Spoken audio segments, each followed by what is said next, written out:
Right, so hello and welcome back to Books and Things, and welcome to another video. And today let's talk about The Cricket on the Hearth by Charles Dickens.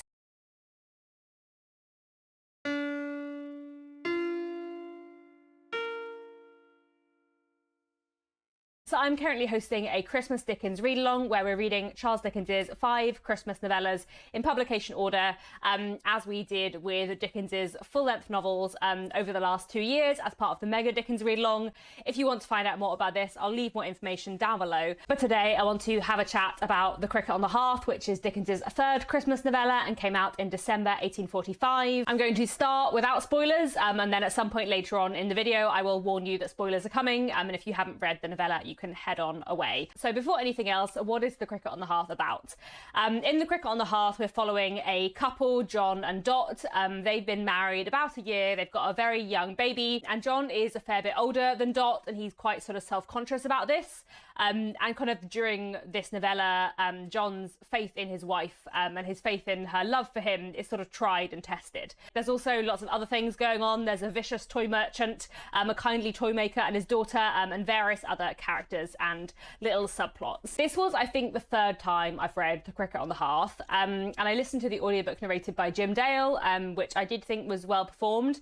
But overall, I would say that I liked The Cricket on the Hearth kind of less on this reread. I think previously my ranking of Charles Dickens's Christmas novellas was always like A Christmas Carol at the top, then The Haunted Man, then The Cricket on the Hearth, then The Battle of Life, then The Chimes. But I definitely feel like my rereads this time around have shifted that order slightly. Like, I feel like The Cricket on the Hearth is probably right at the bottom, depending on what I think of The Battle of Life when I reread it. But I have reread The Battle of Life slightly more recently, and I did like it a lot more the 2nd or 3rd time I read it. I feel like I have read it more times. Anyway, that's a tangent, but all of that is to say that I didn't get as much out of The Cricket on the Hearth this time around. Or maybe it'd be more accurate to say I feel like I got everything that I was ever going to get out of The Cricket on the Hearth, like the 1st time I read it, or maybe the 2nd time I read it. And now, having read it more, I just don't get as much out of it. If I think about The Cricket on the Hearth in comparison to The Chimes, The Chimes is very confusing and complex and puzzling. I feel like The Chimes is not as well executed as The Cricket on the Hearth. Like, I feel like The Chimes is really hard to follow.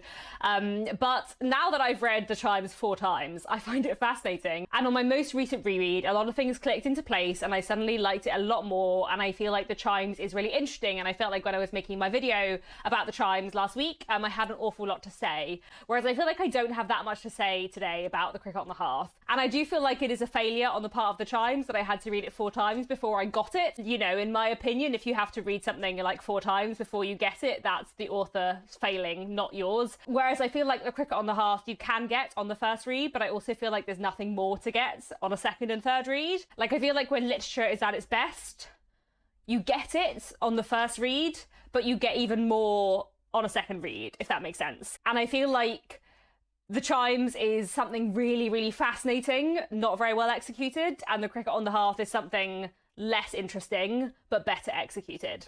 But that sounds a bit harsh. I do really like The Cricket on the Hearth in some places, and there are some great moments. You know, I love Dickens's writing, and I think The Cricket on the Hearth is probably better written than The Chimes. And I think John is a really interesting, complicated, and rich character.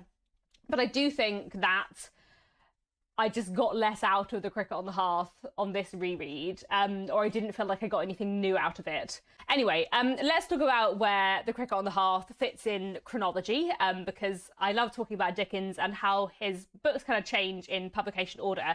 I definitely think that The Cricket on the Hearth is a much gentler story than The Chimes, and as I said, I think it's a less interesting story than The Chimes. You know, it almost feels like after The Chimes, Dickens was trying to write a very different kind of Christmas novella, but I almost feel like he went slightly too far the other way, and there's not as much in The Cricket on the Hearth as there could be. It's also interesting that The Cricket on the Hearth does still have some kind of magical element in it. You know, this idea that the cricket on the hearth is some sort of fairy spirit that comes out and shows John visions of things. Definitely a much less important magical element than there is in The Chimes or A Christmas Carol. You know, I feel like within The Chimes and A Christmas Carol, the magic is magic. Like, there is a supernatural thing going on, whereas within The Cricket on the Hearth, is it just the metaphor? Like, is it just John's imagination? Like, I don't feel the magic needs to be real within the Cricket on the Hearth in the way that it does within the Chimes and A Christmas Carol. But I also kind of wonder if Dickens felt that he ought to include a magical element in the Cricket on the Hearth after his two previous Christmas novellas had a magical element. I'm pretty sure The Battle of Life doesn't have any magical element unless I've forgotten something entirely. The Haunted Man and The Ghost Bargain does, as you might guess from the title. So it's interesting kind of how often magic crops up in his novellas. But then I also wonder, you know, his novels themselves don't have magic in them. So I kind of wonder if Dickens enjoyed putting magical elements into his Christmas novellas because he felt like he couldn't really do that in his main novels. I don't know. So The Cricket on the Hearth was published in December 1845, a year after the Chimes, 2 years after A Christmas Carol. Martin Chuzzlewit was serialised between early 1843 and mid 1844, and then Charles Dickens' next novel, Dombey and Son, wouldn't be serialised until February 1847. So there was a bit of a fiction gap between them. I think one of his non-fiction travel writing books, Pictures from Italy, came out in 1846, so he was writing other things but not fiction. I always think it's interesting to look at kind of patterns and recurring themes or character types within Dickens's work. I definitely think there's a character in The Cricket on the Hearth that has sort of Scrooge vibes. And I also think there are elements of the dynamic between Dot and John that remind me of a particular relationship in a later Dickens book. Another thing that's kind of interesting about The Cricket on the Hearth is that I think it's Dickens's like least festive Christmas novella. Like there's nothing festive about it. I guess it's kind of like about domesticity and family, and there's a toy maker, and those kind of things do feel a bit Christmassy, but I don't think it's set in the winter, and there's no mention of Christmas or sort of that season, which I think is interesting. Especially, I think, as A Christmas Carol, the Chimes and the Haunted Man are all very clearly set like over the 12 days of Christmas. The Battle of Life is set at quite a few different times, but one of the scenes, one of the chapters is set at Christmas time. So I think it's interesting that The Cricket on the Hearth is like the least festive by quite a long way. Let's talk a bit about the plot and the premise of The Cricket on the Hearth. To begin with, I feel like we should talk about the cricket, because having said that, I feel like The Cricket on the Hearth is much easier to understand than the Chimes. The one thing that I think is quite confusing is the cricket.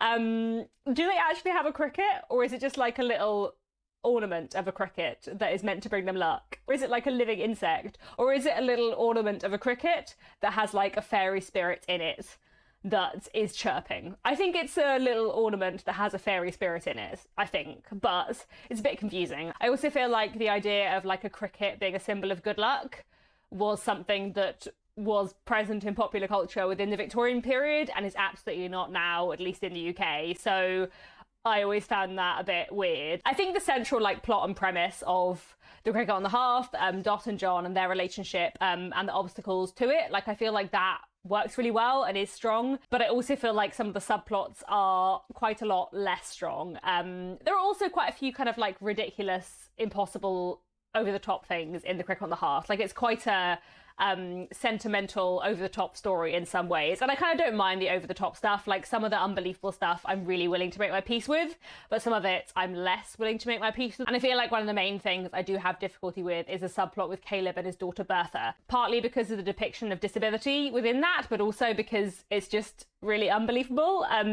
So the idea is that Caleb lives with his daughter Bertha, who is blind, and he has lied to his daughter for a really long time about the circumstances in which they live. He pretends that they are richer than they are. He pretends that he's not as old as he is, that he's healthier than he is, that his employer, Mr. Tackleton, is a lot nicer than he is, that their home is more comfortable, and that everything is kind of nicer than it is. And the fact that it's really toxic and problematic that he's lied to her about all of these things is sort of addressed within the story, though not necessarily as much as I would like. But it's also completely unbelievable because she would know from touching the surfaces of their home and touching her father's hands and feeling how cold their house is. Like she would know that it isn't the picture that her father is demonstrating from her sense of touch and everything like that. So there's the kind of combination there of the problematic representation and also the fact that it just isn't believable at all, which bothers me. And it also bothers me because there is a character in Barnaby Rudge, which is a couple of books before this point, who is blind and who is really, really independent. So I don't think that Dickens writes Bertha the way he does out of ignorance. I think he does it to like buy into a sentimental Victorian stereotype, which is worse in a way, I think. Moving on to the characters. John I really like, and I think he's definitely the main character of The Cricket on the Hearth and the most kind of developed character. And I feel like the way we see his thought process and his reactions as the story unfolds, I feel like that's done really well, and he feels really complex and believable. I also quite like Dot. Dot is a bit of a like Victorian stereotype angel in the house figure, which is, you know, a little bit annoying. But I do feel like her sort of teasing of her husband and some other elements of her character sort of slightly remove her from that stereotype or make her something slightly more complicated. And I do quite enjoy her as a character. I also really enjoy the baby. I feel like every description of the baby and of Tilly Slowboy, the baby's nurse, their servant, who is a teenager, is very over emotional and is like led by her mistress's emotions, partly because she just really admires Dot, so she just like copies Dot in all her feelings, and she also like loves the baby very much but isn't actually taking good care of the baby. And I feel like those sections are written really well, and Tilly Slowboy is the kind of like Dickens eccentric minor character who I just really like. As I said, I do kind of struggle with Bertha and Caleb and their story. There are some nice moments between them, but I basically feel like their plotline and their characters is kind of founded on something that just doesn't hold up. Mr. Tackleton, the toy merchant, is a character who I really enjoy. He feels a bit sort of Scrooge adjacent, and I feel like that's quite interestingly done. And I also quite like the juxtaposition of a very Scrooge-like character being a toy merchant. I think that's quite effective in its way. There's also a couple of other characters, but I don't find many of them that stand out. In general, I feel like the most developed characters are definitely John, I suppose Dot, and Mr. Tackleton.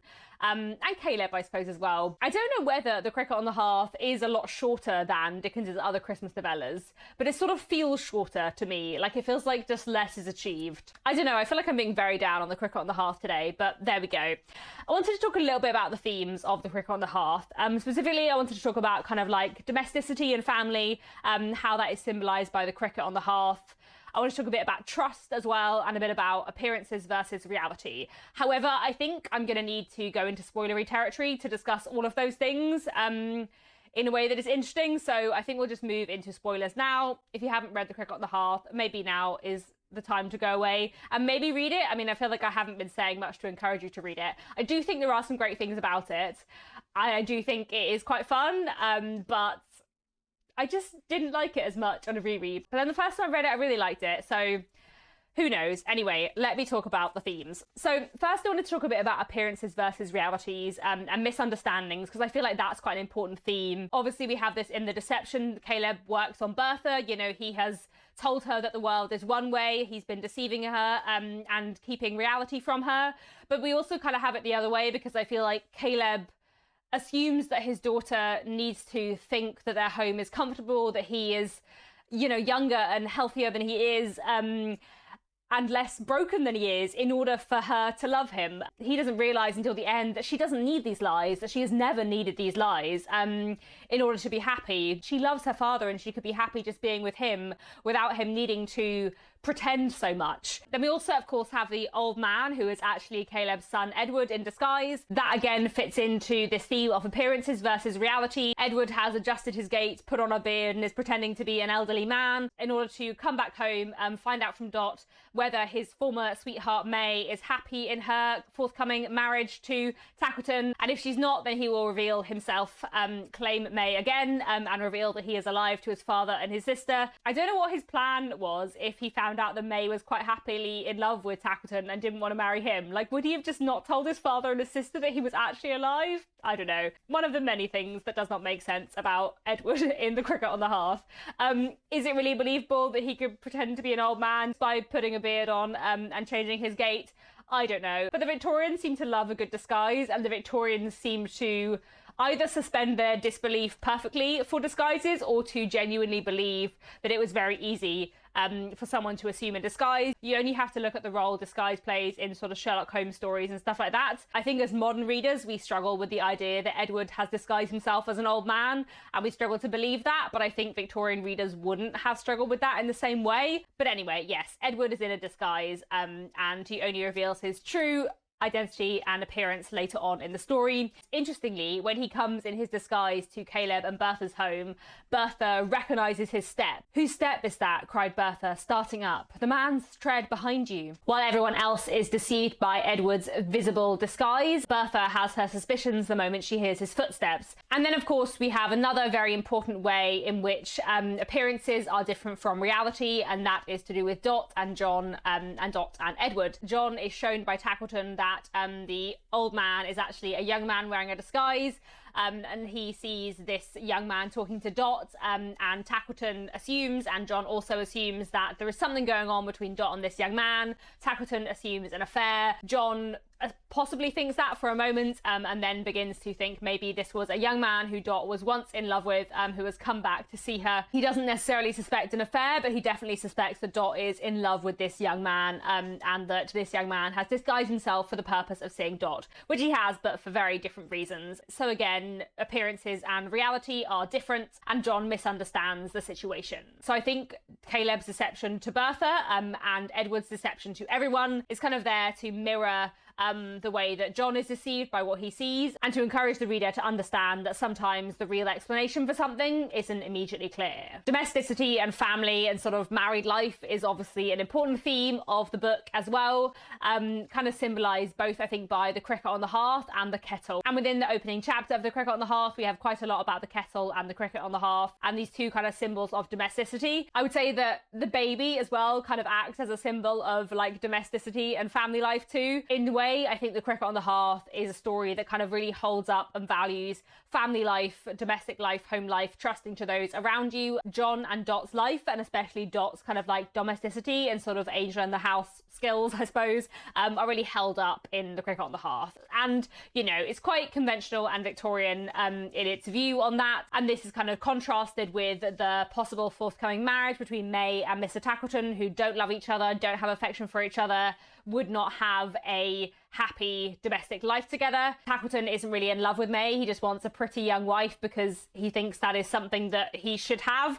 And Tackleton is kind of shown by the end of the novel to be unhappy and very lonely, and having kind of realised the error of his ways, he comes along to the party at the end of the book and says, "Friends, one and all, my house is very lonely tonight. I have not so much as a cricket on my hearth. I have scared them all away. Be gracious to me. Let me join this happy party." So he's been on an arc, and he's learnt to value home comforts and friendship and family more than he has previously, and perhaps learnt to value genuine affection more than appearances. And that central theme of the value of a happy home is definitely important in the cricket on the hearth. But another thing that is at the heart of this novella, I think, is sort of the theme of trust. So far, the three Christmas novellas we have read are all about a man who learns a lesson, and is often helped to that lesson by some kind of supernatural being. The Haunted Man also fits into that category, as I think this is the battle of life, but I will reassess that as I reread it. Not in the supernatural sense, but there definitely is a lesson to be learned. So Scrooge learns to be kind and happier through the ghost's intervention. Toby learns to be hopeful, to be less judgmental, and to believe in the good in people. And John learns to trust the people around him. When he sees his wife talking to a young man who's been in disguise, he doubts her faithfulness to him. First, he blames her for this, and then he doesn't blame her, but instead blames himself, saying that he shouldn't have ever pushed her to marry him, that he should have left her free to marry someone younger. So first he doubts her faithfulness to him, and then when he can't bring himself to doubt that, he still doubts her love for him. And quite a lot of the book is kind of about him learning to trust her again. When he's kind of having his doubts, the fairy cricket on the hearth shows him visions of their married life, to question his assumption. You know, the fairies are trying to show him that Dot does love him, and that he should trust in her. "All things that speak the language of your hearth and home must plead for her," returned the cricket, "for they speak the truth." The fairy figures turned upon him all at once, by one consent, with one prodigious concentrated stare, and seemed to say, "Is this the light wife you are mourning for? Is this the wife who has forsaken you?" So the cricket on the hearth shows John the visions of their married life and says, how can you doubt Dot? Like, look at the evidence before your eyes, look at the life you've had together, how can you doubt that she loves you? And he doesn't understand that at first. He mistakes the lesson that the crickets are trying to teach him. He thinks that the lesson is not that Dot does love him. He thinks that the lesson is that Dot is good and has been true to him, and he believes that it is his fault that he has pushed her to marry him. And we have this kind of speech that he makes to Tackleton that Dot overhears, saying that he should just let her go and not force her to stay in a marriage that he believes is not making her happy. And the cricket cannot teach him the final lesson. Dot has to teach him the final lesson. And when he realizes that Dot does actually love him and has always loved him, and when he understands the situation, then he can learn the lesson that he never should have doubted her. And not only should he never have doubted her behaviour towards him, but he also should never have doubted her love for him either. Obviously, we're mostly seeing John's reaction to these events.